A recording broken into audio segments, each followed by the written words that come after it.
Hi everyone. Hope everyone's having a good week so far. Almost at the end, week 7.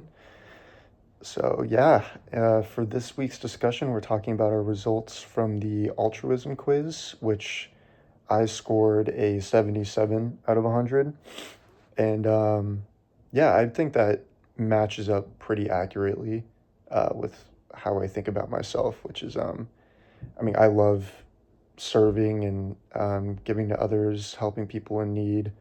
Um, I was actually just over in Mexico a few weeks ago, and I tried to do this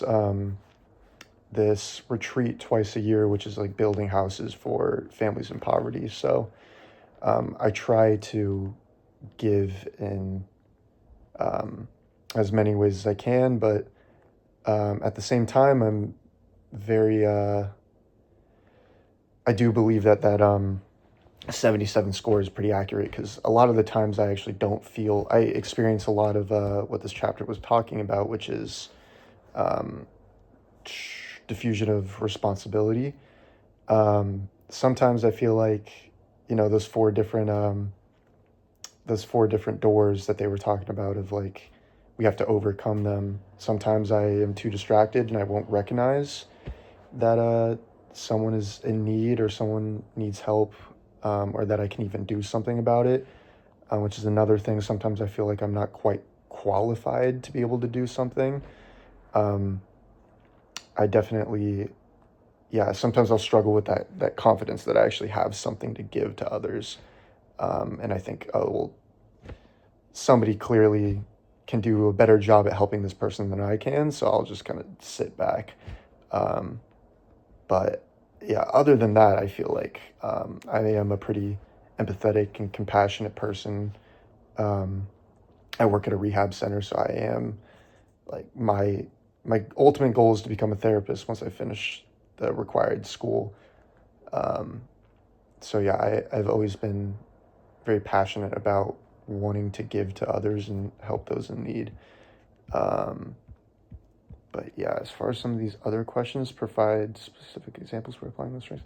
Um, so let's see, for empathy, I think one of the experiences that I could draw from is within my line of work, I've had some patients who have gone through some pretty difficult hardships. And often I do, like I said before, sometimes I struggle with feeling like I'm not quite qualified to handle those intense situations.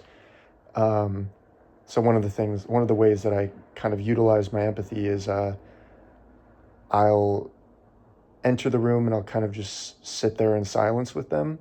Like, let's say there was this one time where this client was just crying on the couch. I had no idea why, but this was a client that never really put their emotions on their sleeve. So I was able to recognize, okay, something is serious, and I just decided to sit in the room with him, and I just kind of waited and allowed my presence to be a form of comfort.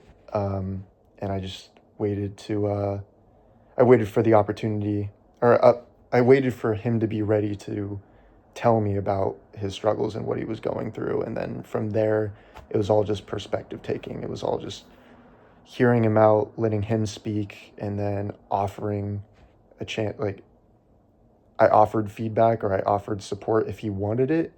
But and most of the time they're open to it when you give them enough time. But there have been some cases where they're like, no, I don't want anything. And then you just gotta, take a step back and let them come to you if they want. Otherwise, uh, somebody else can step in.